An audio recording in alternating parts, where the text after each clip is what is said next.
Hi, everyone. Welcome to Wandering DMs. I'm Paul. And I'm Dan. On today's episode of Wandering DMs, if we don't have any more technical glitches, we're the half dozen we've had so far. We're going to be talking about economic systems and trading in D&D and becoming a capitalist, corporatist king. And whether or not your players actually want that, which maybe they don't. Today on Wandering DMs. Yeah, sorry about the really, little so hiccup right there. That one was my fault. Actually, I want to point out to everyone, remind everyone that we are running a fundraiser for the Bell Project. We're in our final days of it. It's going to end with the end of June. And I'm just going to post the link here in the chat if anybody cares to donate. We recently got a donation from an anonymous fan of disinvited guest Isabel Garbani. So thank you so much for that.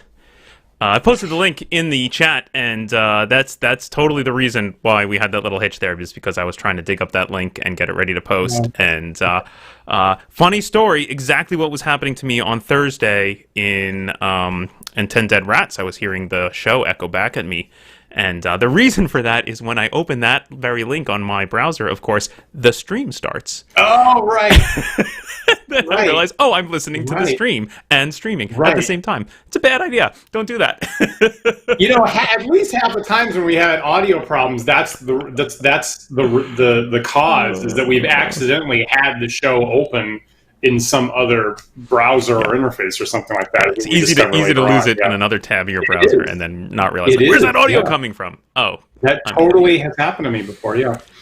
I got to say, thanks to Isabel for promoting our fundraiser, actually. So yesterday was her birthday, and I asked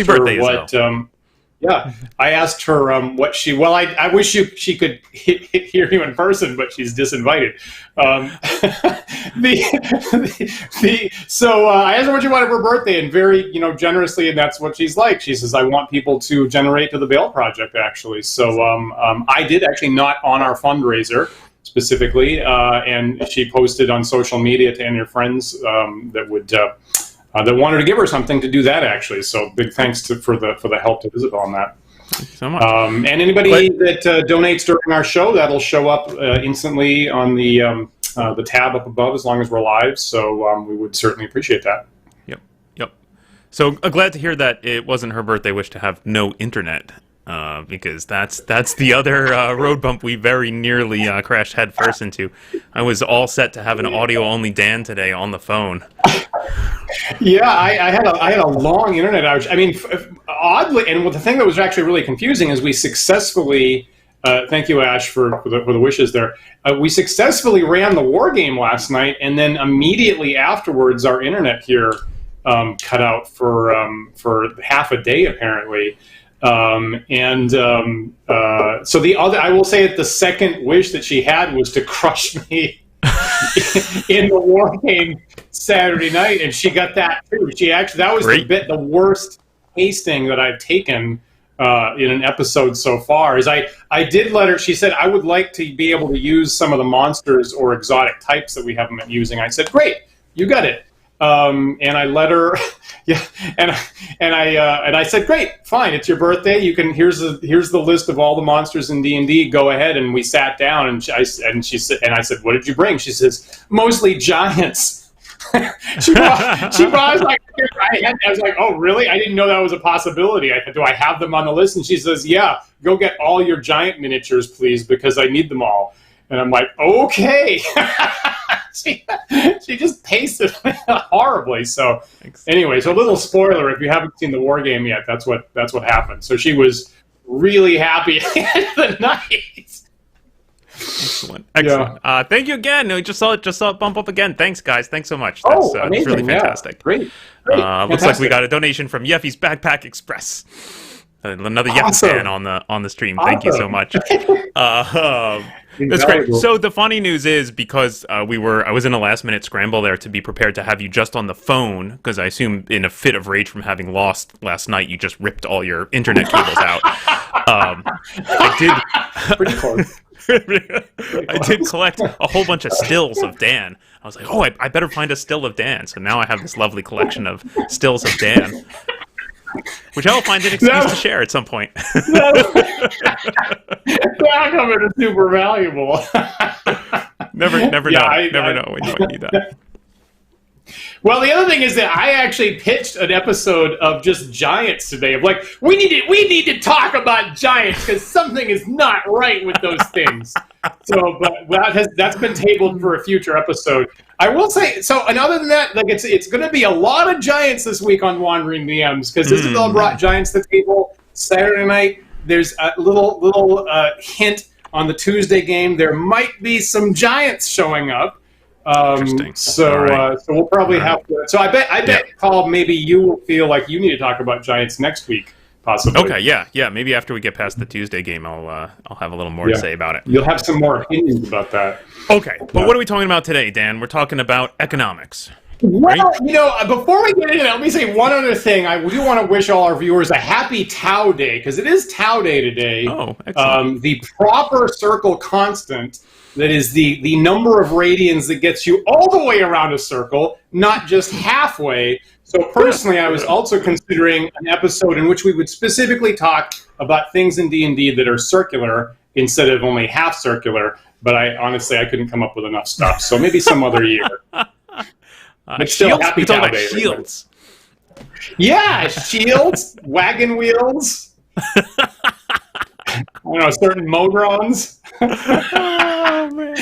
I'll keep the list. The list is building, but no, we are not talking about that. We are talking about economic trading type stuff in D&D or role playings. So this came up for you recently, Paul.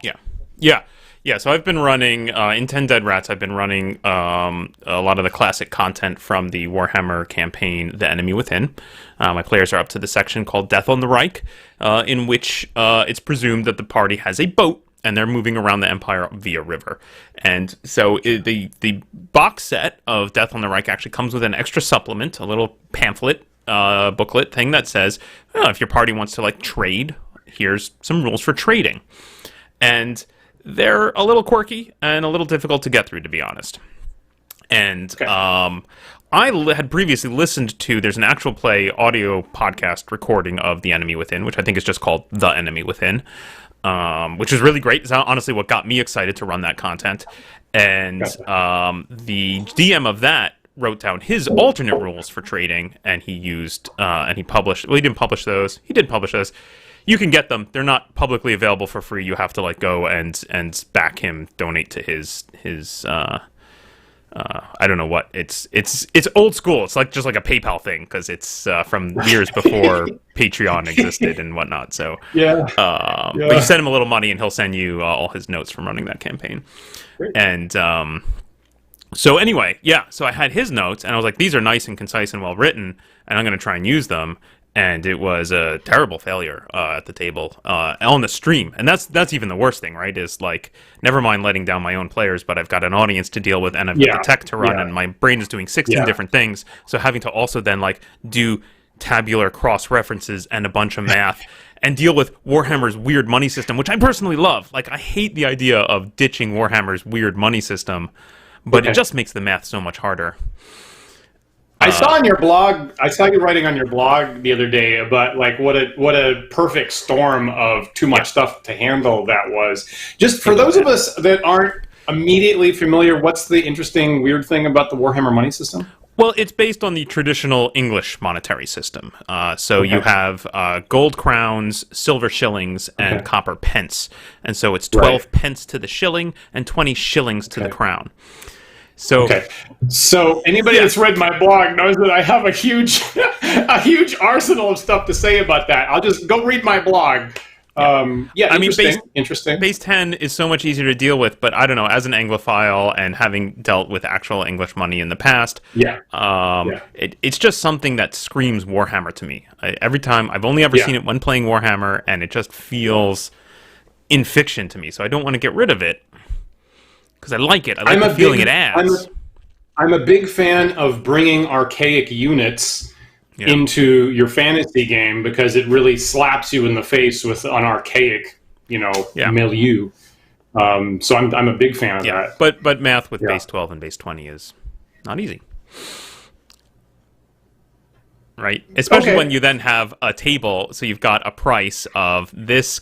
This thing costs 3 gold crowns per crate, and you have 10 crates. But also because of the wealth of the town you're in, you get a 5% bonus, and because so that's the problem with the tables that Tim wrote, is that they're all there's a lot of different factors. Like you get the base cost. And then you get an offset based on the supply-demand value of that town, and then you get another offset based on the wealth of that town. So it's it's not hard math to do, but it's just a bunch of it, right? And Understood. Yeah. I mean, at that point, you do need a calculator. I mean, at that point, you need a calculator, and it's like, is that what we want to be doing mid-game? And maybe that actually, maybe that then detracts from the we're in a fantasy archaic world, so you have to grab a digital calculator for that. Right. And it changes the pacing, right? And this is one of the big differences I find between playing a game on stream versus playing a game in person. I was just actually saying this to my group last night. I sat down to play a private game, and I went, "Oh, this is so nice. This is so relaxed. I feel so like I don't have to worry about lags, right? If I need 5 minutes, hold on, everyone, while I do blah. I don't feel bad about that." Right. Whereas on a stream, I feel this pressure to perform and to keep it going and keep the pacing going, which generally I want in my games. I want the pacing to be snappy. Right. But generally, I'm okay with asking 6 people, "Hey, give me 5 minutes." Whereas asking a whole potential streamed audience, feels I don't know, unprofessional. I might be repeating myself from last week, but I think we're being challenged just playing online. So I have a game with your brother that isn't being streamed, publicly, but we play every other week online. And even that, we're finding to be, more challenging, and it makes Max tired. It makes me tired, and so we've actually cut the sessions down from 4 hours just to 2 hours, because that's actually about how much endurance any of us have. Not even talking about the public streaming issue. Yeah, you're talking about Zoom fatigue, right? Yeah. It's just a different way. Like even just now us communicating to each other, right? It requires a certain amount of focus because we know we have to take turns. We know that there's also maybe this half-second lag, so I have to really sense where that gap is where I can start talking. It's a little awkward. That's a great point. It really adds additional mental burden. It sounds like so nothing-ish, and then it turns out to be such an amazing mental burden that you have to deal with. It makes a huge difference. So I'm going to be back DMing our Tuesday just you and me game, and I've been thinking about do I use the online dice roller, right? Just roll some dice, right? And normally I'm accustomed to just being instantaneous, and you can see it and I can see it, and we all know what happens. And with the online thing, there's a lag. Does it show up? I don't know. And that immediately changes the pacing in a way that I'm not super happy about. So I'm actually kind of wrestling with that at the moment. It's really, really quite surprising just how long half a second actually is, right? Yeah. Yeah, it changes it enormously. And William says the same thing, and his games have been cut down. It's more of a hassle. I think we all agree. I think it's more of a hassle than we expected or wanted. It's kind of a drag.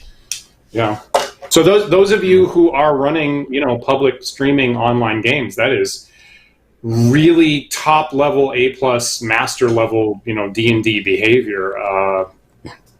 I thought, at one point I thought, man, I've got this. I've been doing this for so many years. I can do this. And man, you dive into the online thing. It's like, oh, geez, there is all kinds of static in the system to get your game across. Yeah. It's tough.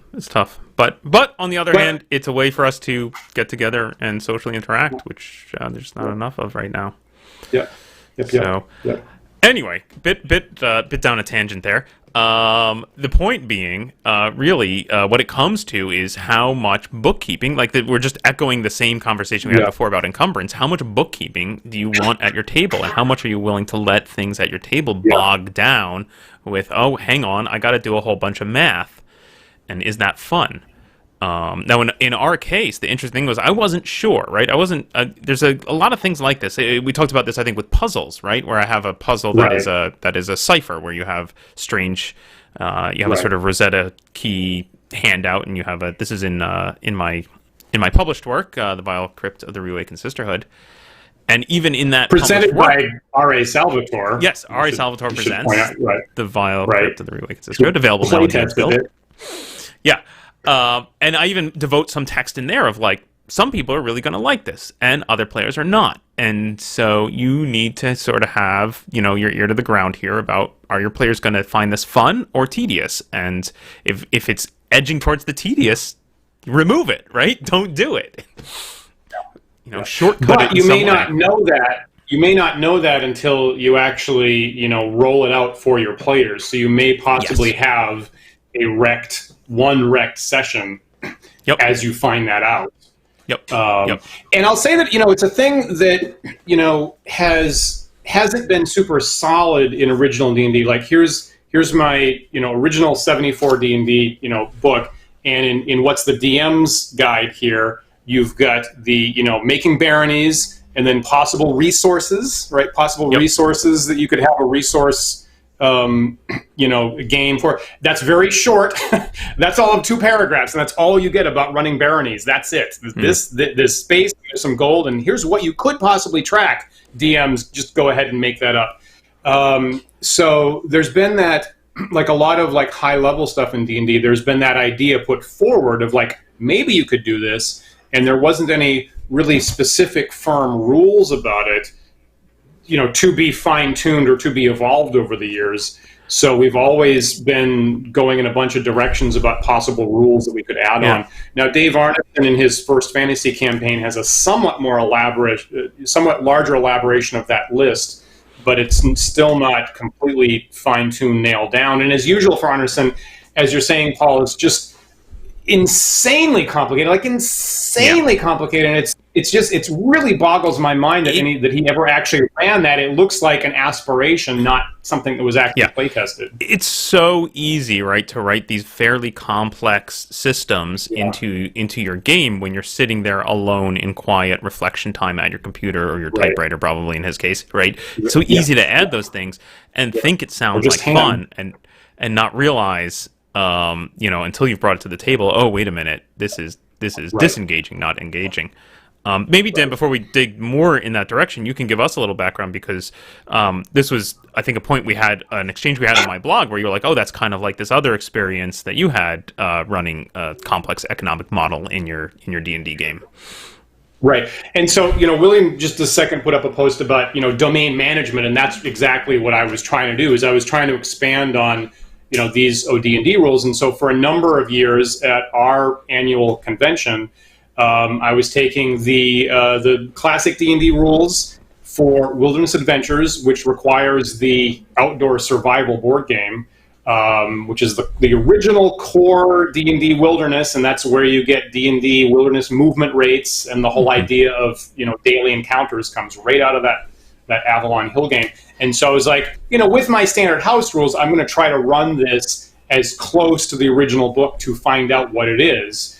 And the first couple of years, people were in the wilderness, just going through a bunch of monster lairs, trying to get money, knocking over castles, and it was really kind of a hit. More than I expected. Multiple people asked me to redo it year after year. And it took about 3 or 4 years until people finally hit what I was calling the victory number, and you'd be declared barons. And then at least at the end of that session, the players were really excited about, great, now we're barons. We set up a castle that we've confiscated, and we would like, and I think we ended one year saying we would like to set up a magic university and a church, and build some roads and stuff like that. And so I came away from that going, okay, that's what this is transitioning into, and I'm going to have an annual, like, what's happened this year in your budding kingdom. And so the last time we did that, I brought some options. I made a half-page list of options. What would you guys like to invest in this year? Magic weapons, or more soldiers, or build another castle, or a road? And that actually turned into like one of the biggest disasters of my gaming experience, and I was really embarrassed about it, because we had a 4-hour session, And those were usually large numbers of players. So at one year we had as many as 14 people at the table in one of those sessions. And last time we did that, we sat down with 8 people, and there was just a huge difference of opinion in what they wanted to invest in. And my initial plan was this should take about 10 minutes. This should take about 10 minutes. You buy some stuff, you go on some adventures, and at the end I tell you what has been built. And there was enough differences of opinions that it turned into a really ferocious, real argument between a number of the players, some of whom really wanted to fine-tune and optimize all those options and dig into it. And so there were maybe about 4 people that wanted to optimize it and had different opinions about how to optimize it, and they were arguing about that.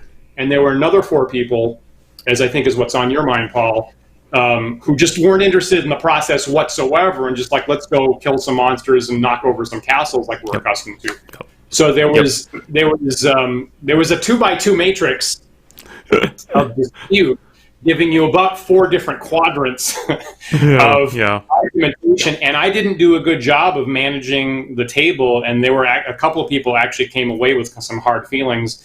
About halfway through, I said, to hell with it. I was seeing the people that weren't into it being really happy. I said, to hell with it. You're going on an adventure and monsters are attacking you. Kablam. Well, the 4 people that were into optimizing it were then mad at me for that. So that was actually one of the worst sessions I've ever had in an attempt to bring domain management to the table, and not thinking ahead. Didn't really. And I think the thing that we were similarly surprised about in these 2 sessions, the one that happened for you last week, was I just didn't realize how complicated it was going to be at the table. I thought this was going to be 10 minutes of decision making, and it could have gone on hours and hours and hours. In retrospect, now the thing, at least in that particular situation, is that it took me about a week to come up with this, is I should have offloaded it. I should have made some kind of online website where people vote on their options and just get it done before the session starts. So Ash makes a good point here that I want to throw up on the screen here, and he says, I feel like a lot of those domain managed systems end up falling into place where it's fun to do alone and torture to do with a group, right? And it's really, I mean, like, think about what you're doing essentially is you're modeling a system of government, right? You've modeled a system of government reasonably well, and then you've asked a group of people to run that government via committee. I think we all know how that's going to turn out, right? It's 100%. I mean, that was going to be one of my big takeaways, and Ash totally nailed it there.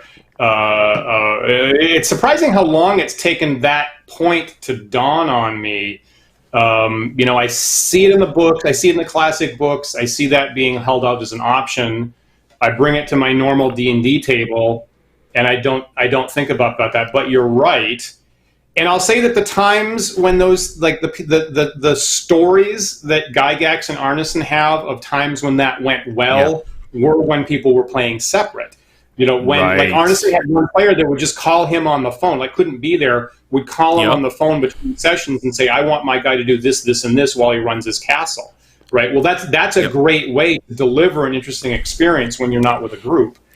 I feel like that's always been the draw for it to me too. Like there's this romanticism around the reports from those old games where it sounds to me like that was the end game of D&D. You hit level 10 or so, you became a baron, you started getting into this domain management thing. Then you also then would have problems. Oh, there's some monsters out in the cornfields to the west. I need a party of adventurers go take care of that.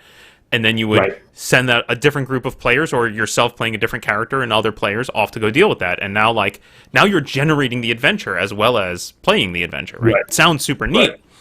But yeah, I think the problem with it, right, is that it's totally a thing that needs to be done on the side, right? Like you want that verisimilitude of it feels like the world is alive, but you don't really want it at the table. You don't want to dredge through the details of it when you're at the table and it's game time.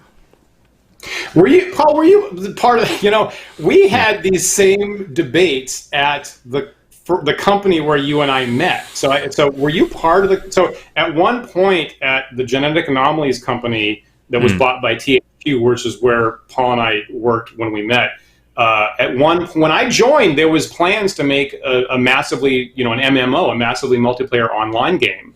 at one point. We were having in-house conversations about wanting to do that, and I was coming to the table with that of like, well, you can have like fantasy adventurers, they're digging through dungeons, at some point they get enough money, they build a castle, and then they become the builders of dungeons in order to protect their stuff. And that was many years ago, but the reasonable pushback I got was, well, that totally changes the game experience, and maybe not all players want to make that transition to become effectively DMs. Like I thought it would be great, because then you graduate to the point where you're actually creating content, and that would be like a gathering snowball. But then the pushback is not everybody wants to do that. I mean, I feel like it's not, the answer here isn't get rid of it completely. Right. This is like the answer that I came up with for my trade problem on the Reich thing is, first I started with just like, well, let me do out the math. Right. I don't want to do the math at the table. Let me do it ahead of time, and I'll just make a whole bunch of handouts that have the math boiled down. And so I did that, and I made all these handouts of here's the price list of goods at Altdorf, and here's the price list of goods at Kemperbad, and here are all the different things. And now I can just throw those up on the screen and say, here you go. Here's how much stuff costs. Great. And when I presented that to my players, they were like, well, we don't want to do that. And I said, that makes, I had that moment of like, well, of course you don't. I wouldn't want to do that either as a player. I don't want to like sit there and be like, oh, I have 10 crates of corn and it sells at 3 gold a crate, and then I can buy this. And I'm like, no, you don't want that. But you do want that high level of I'm schmoozing with the NPCs, I'm learning about the different trade routes, and I'm making big high level decisions. And when I was building the handouts, I was thinking about the specific situation they were in. They're in Altdorf. They have 10 crates of coal. They know that they want to go to Kemperbad and eventually Nuln. So they know the route they want to take. And so the question is, what should we do? What should we trade for? And I'm looking at the numbers, and I say, well, there's two choices, right? Either you sink all your money into one small luxury good that's very fragile, and you take a big risk and see if you can make it all the way, or you buy a slightly less valuable good in more quantity that you're going to have to trade at the next town, and then trade at the next town, and keep doing these up trades all along the route. And I'm like, that's an interesting choice to make. It's an interesting choice to make, and it affects the game, because are we carrying a small amount of a luxury good or a large amount of a bulk good? Maybe that has impact based on what we encounter on the river, right? If we encounter, tax collectors, or we encounter pirates, or any number of things you might encounter on the river, it's interesting to know what's in the hold. Agreed. Right. Yeah. And so that's an interesting experience, because it says that if you are doing this for a group, then you can just have two options. Maybe 2 or 3 options may be enough. You don't need to make an entire worldwide economic system, which and for many of us that's somewhere between, like, we're interested in that research, or we personally quickly really want to actually understand it ourselves. So it's a really easy pipe that me and many other people and many friends go into, of like really wanting to understand all of it, when just 2 or 3 options is a perfectly fine game experience for a team in particular. I would say, though, it's really hard to make a believable 2 or 3 options without having done the research, right? Like, I needed to have done all the math and looked at all the charts to be then able to say, okay, here are the 2 options. And it was very easy to say, here are the 2 options, because I could just look at the sheets and, it makes sense to me. So I think it was still worth the effort. And I'm going to continue to do it, honestly. But it's now a thing that I'm going to do alone in between sessions, so that when I come to the session, I can say, okay, here are the options. That is a great point. And in original D&D, they didn't distinguish that, right? They didn't. They weren't careful about distinguishing what part is background research versus what part gets put to the players. So it's not something that tends to be on my mind enough. I guess it's passingly similar to the fact that when 3rd edition D&D came out, they had this whole skill system that was very complicated, had many, many details to it. And like, when I first glanced at it, I was like, wow, a lot of thought has been put into this. There's a lot of consistencies here. This looks great. And then at the table, it was too complicated to use, in my opinion. And the funny thing is, I keep the 3rd edition player's handbook near my desk, so that if I am making some kind of encounter in original D&D, I tend to pull that out, look at their statistics for skills, and then convert it to something simpler, like on a D6 or something like that. So having a complicated consistent, well thought out system behind the scenes, and then you present something a lot simpler is actually something I do quite a lot for that. Yeah. It's the analogy I made on my blog is it reminds me of when I was in college studying creative writing.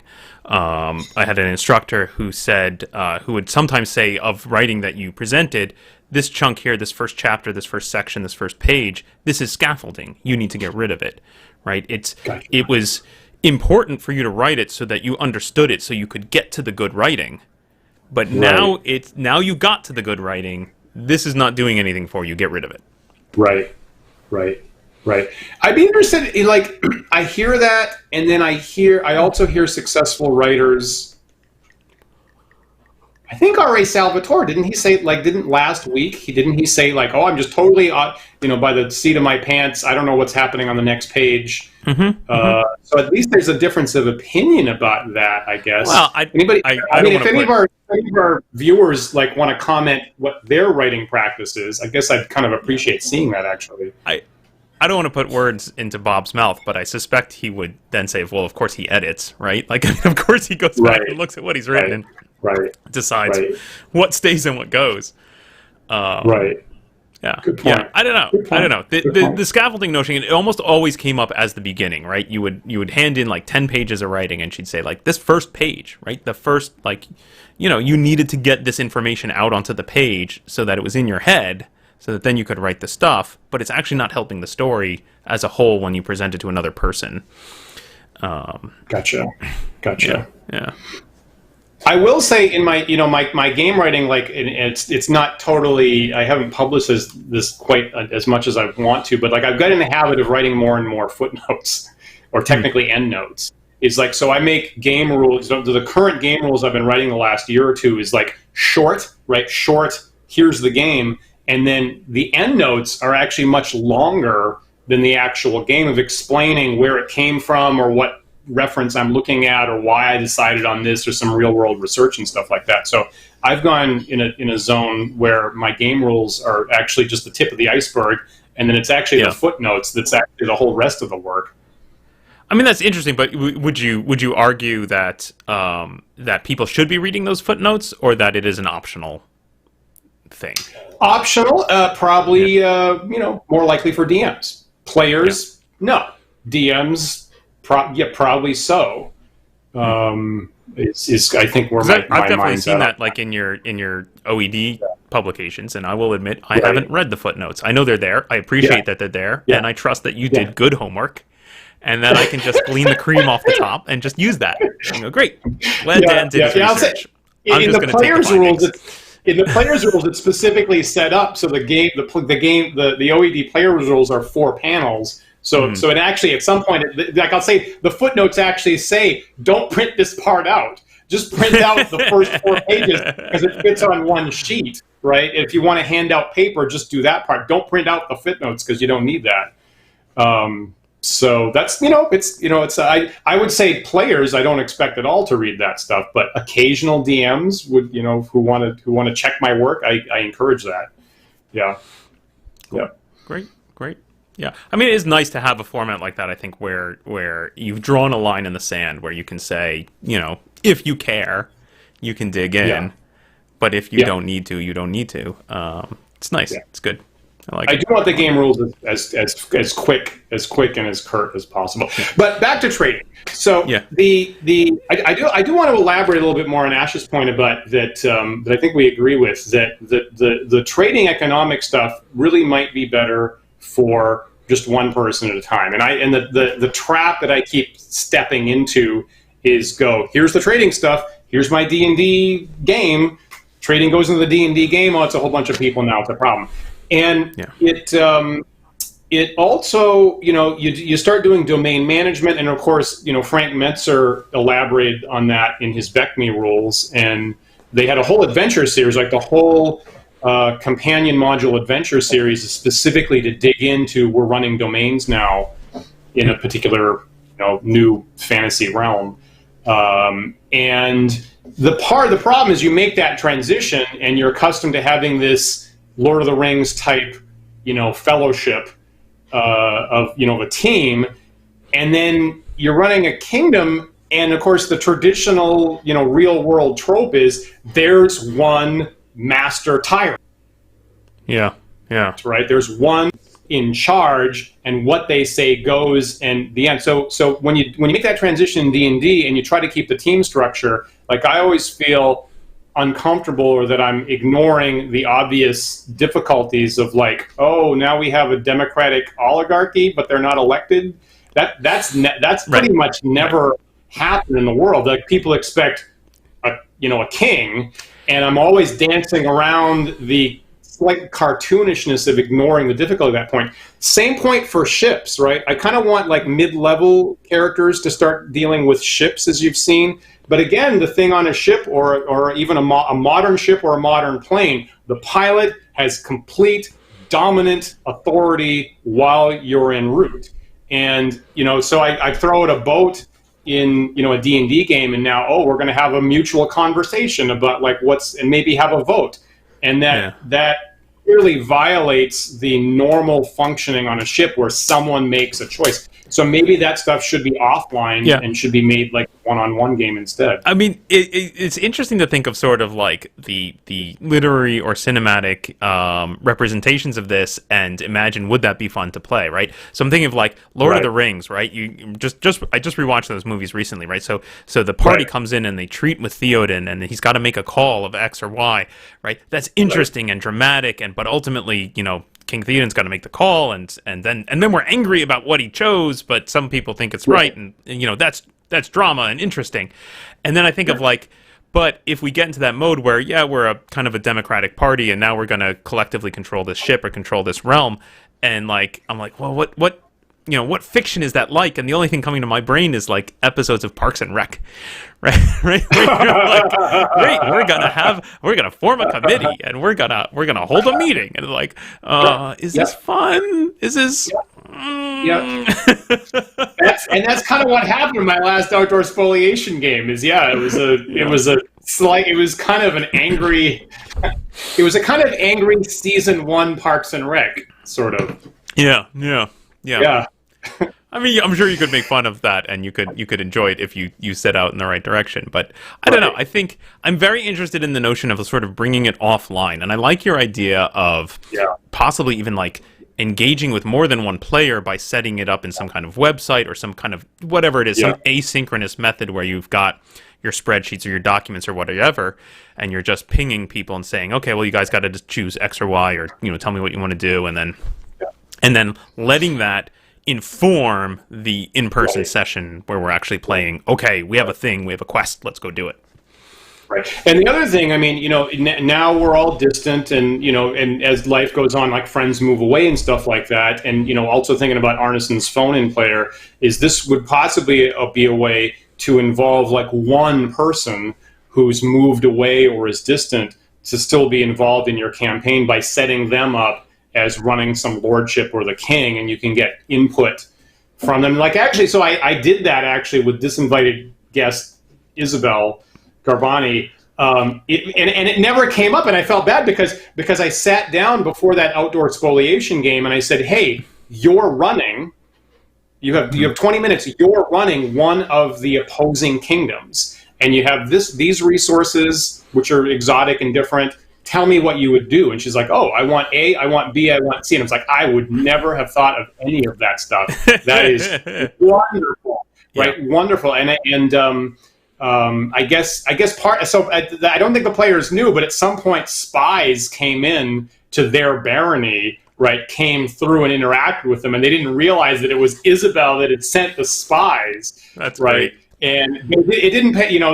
We got sidetracked, and then I had to come back and apologize to Isabel because her stuff didn't really get used the way that I should have.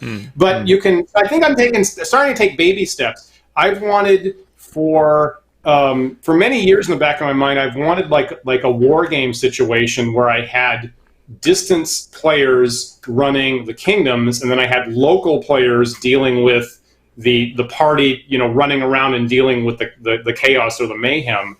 Yeah. And I haven't, and one of the people, and among the people that I would want to do that would be you, of course, and our friend who passed away at the start of the year, BJ, unfortunately. So anytime I think about that now, I'm a little bit heartbroken because I really wanted BJ to be one of the people, one of the ferocious leaders running, one of the and I wouldn't tell the players that was what happening, but have him behind the scenes running some stuff. Yeah, we've toyed with this idea in the past, right? Like we've talked about when we talk about like co-DMing games, right? This notion of like, well, what if you had a campaign that had an evil villain and who's removed, right? Who's just pulling a puppet master, right?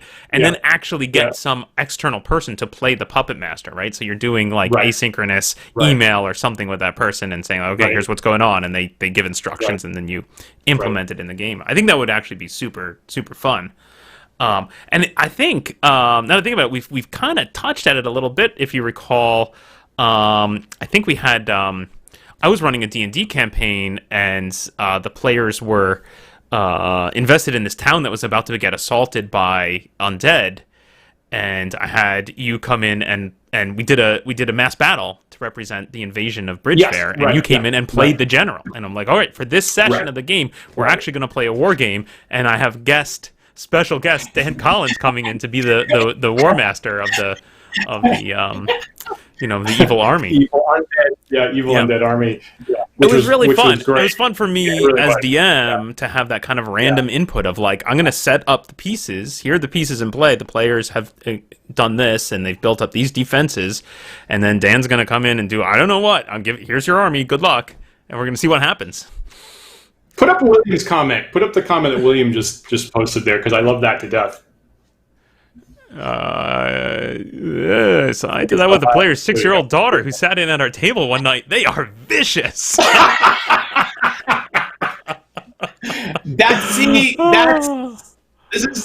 what the game should be. The game should be all that.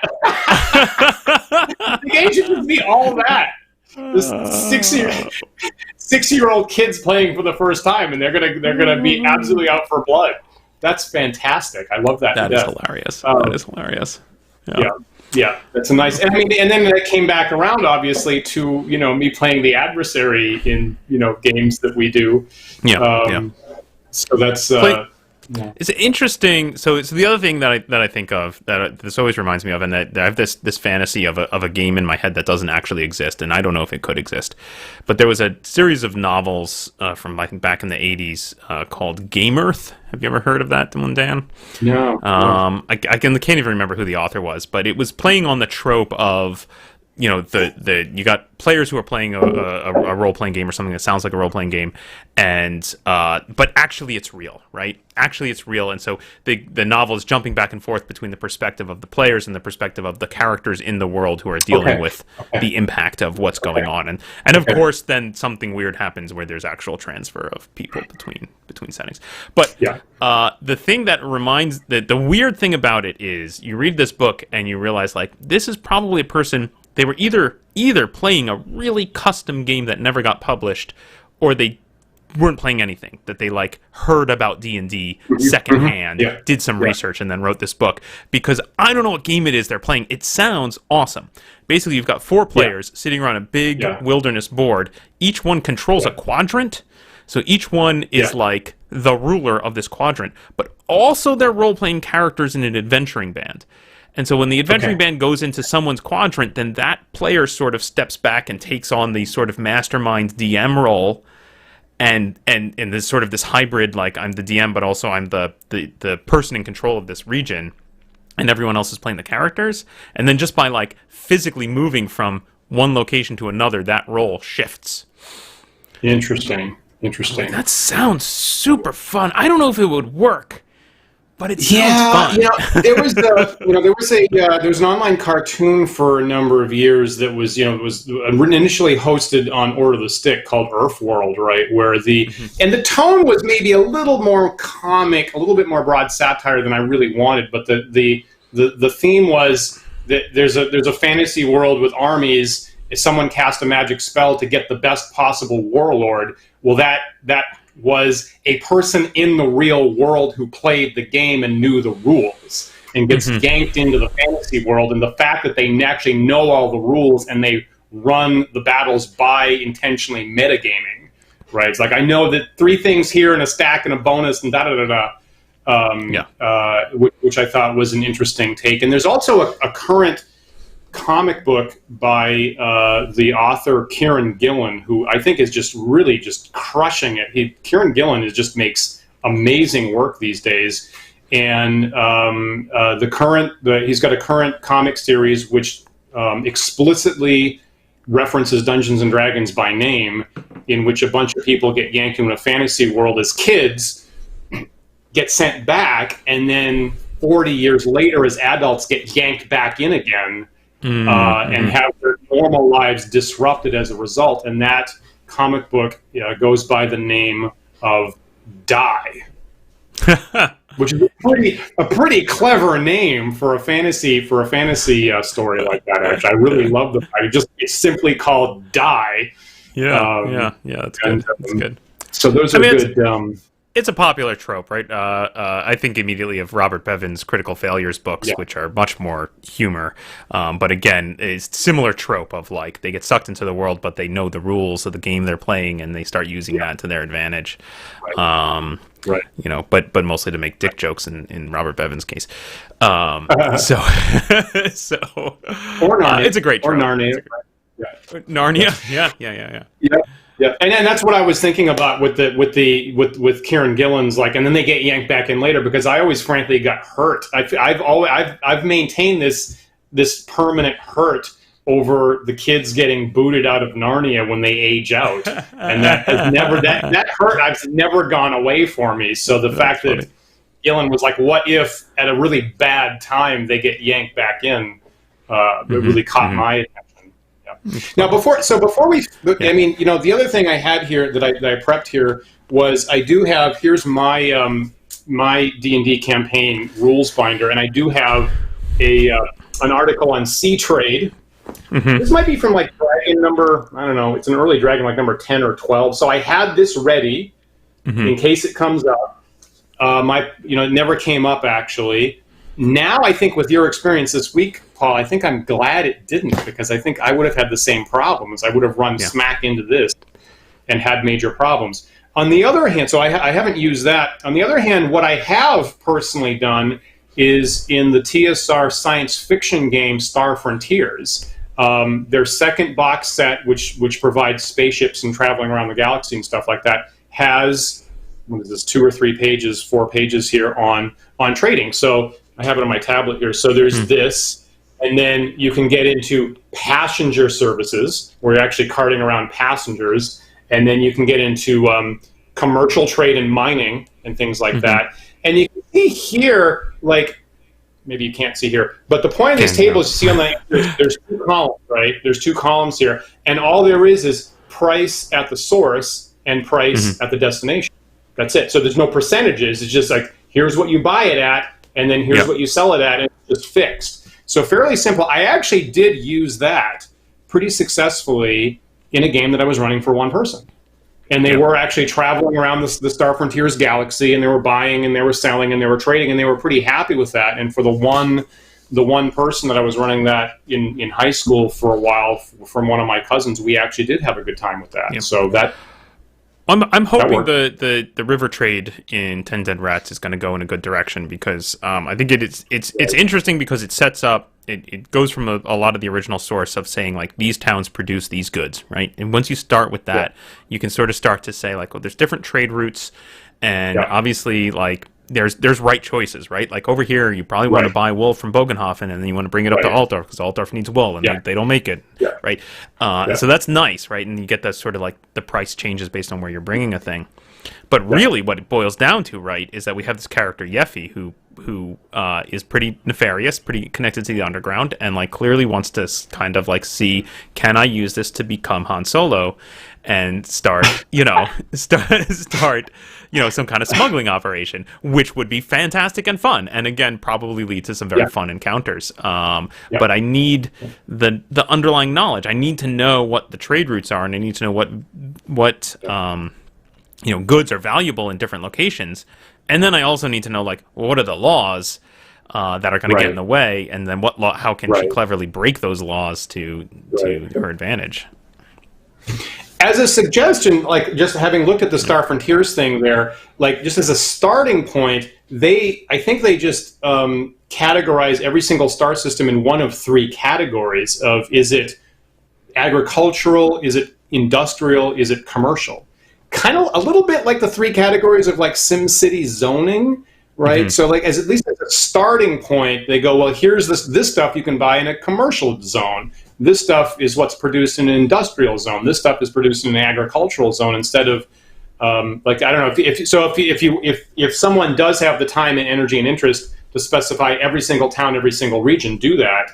But maybe just for starters, you could just specify like 3 different categories of stuff, and maybe that would be a good start. Yeah, I could see that. I think it's important pointing out the Stars Without Number, which I've also heard good things about, actually. I haven't seen it. I haven't seen it either. Okay, so yeah, none of us have tried it. Okay, but we'll have to check it out. Yeah. Yeah, I don't know. I think for me, like the one thing you don't want is something that just feels fake, right? If you just had like that chart you're talking about that just says, here's what you buy it at, here's what you sell it at, that makes me nervous, because then it sets us up for very unrealistic loops where I'm like buying and moving in a triangle, and I'm constantly making a profit moving things, and like, what, last week I bought wool from you, and now I'm selling it back to you at a profit. It doesn't make sense, right? Like, yeah, I mean, if assuming that agricultural areas produce wool and never buy it, that right. So you want that factor. You want that factor to say like this. Right. These goods are tied to these locations, right? That they're cheap here and they're expensive there. I think that's an important piece of it. I agree. Yeah, but I think whatever you got to do. Ultimately, my goal would be to try and make sure you do your homework. Right. Ultimately, that's my advice here. Do your homework. Yeah. Know the numbers so that you don't have to spend game time pawing through books and looking up tables and doing math. And you can just say, well, the only paper mills are in Altdorf, and they need paper in Nuln, so you should buy paper. How are you going to handle the Yeffy character being the one who's interested in that? Are you going to do any offline stuff, or are you going to bring that to the table in game? I'll bring it to the table, but so the good news is they have an NPC who came with them who knows the trade routes. So that NPC can be my mouthpiece. Yeah. And the party's already set that up. They've already just started turning to that NPC and saying like, well, what do you think? What should we do? Can you just take care of this? Right. So now I can just use that NPC as the mouthpiece. And I imagine that there will be some fun conversations between that character and Yeffy as she sort of like feels out the like, oh, tell me about the taxes on brandy? Interesting. Right. I wonder how I could package brandy such that it looks like wool, right? Like, I think that's going to happen. And then there'll just be interesting moments of when that comes to light. Or it doesn't, and she just makes a profit, and she feels good that her character's clever. Great. Yeah. I will look forward to that on 10 Dead Rats on Thursdays at 8. Yes. So actually, we're we actually just finished our season finale, so we will not be on this Thursday. Okay. But a week from Thursday, we'll be beginning season 2, and there will be some exciting stuff. And yeah, I'm sure river trade will come up, because it is definitely, the party is on a boat, they're moving around the rivers. Why would you not load up your hold with some kind of tradable good? Like, why wouldn't you? Of course you would. Yeah. Right. I think it's probably, a big part of this, though, is sort of knowing what's fun for you, what's fun for your group, and being able to draw that line and say, like, you know what, if my group doesn't want to engage in this and I don't want to do all the extra work behind the scenes, great. Definitely hand wave it, right? Like, just say, okay, whatever. You can spend X gold on goods, trade goods. We're not even going to worry about what they are, and you'll gain 10% profit at this next town. Done. Yeah. Yeah, you could totally do that. Just be upfront, I think, with your players about like, oh, I'm just going to hand wave this because nobody wants to engage with it. It's fine. Mm-hmm. And the idea of having an NPC be the interface point is a good one. That's very smart. Yeah. Yeah, that helps to have a reason to spit out information at the players. I got to say, there's possibly a large. So before we wrap up, I got to say, this is possibly part of a larger conversation about mini games. Is what was on my mind when I was preparing for this morning. Is that there's a lot of things in classic D&D have games inside your games, and among the things that are on my mind are the chainmail jousting system. So in original D&D, it says you get in a joust, go dig up chainmail and go run a joust from that. Or you want wilderness adventures, go get outdoor survival. Or here's a mini game for ship combat. Here's a mini game for air combat. You're playing Star Frontier's first module. All of a sudden, there's a mini game for alien soccer ball, some kind of alien, Pele, whatever it is, right? That you've never seen before. I mean, and, every prop-based puzzle you hand to your players is itself a mini game, right? Perfect. And so, some of that, and I personally read that, and I like recursion, frankly. it intrigues me. So having a game that has a game inside it, intrigues me as a reader and a thinker about games.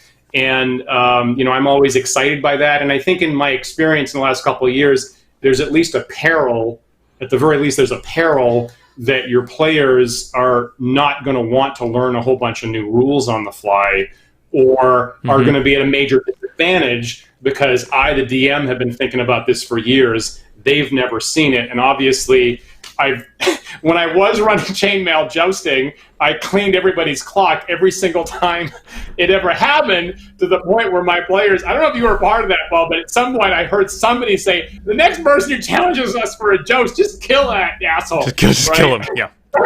I mean, we kind of hit that problem. Challenges for a joust. And we hit that problem too when you came and guested as the evil warlord to play Book of War, and it was pointed out, oh great, you invited the guy who wrote the game to come play the enemy. Guess who's going to win? yeah. That's a good game. It's either me or a 6-year-old girl. It's one of the two. There's your options. I'm happy with either one of those. Yeah. So we'll talk more about that at some point, because we've gone back and forth about that, and I've actually taken some stuff out in order to use like a more of a core rule type thing.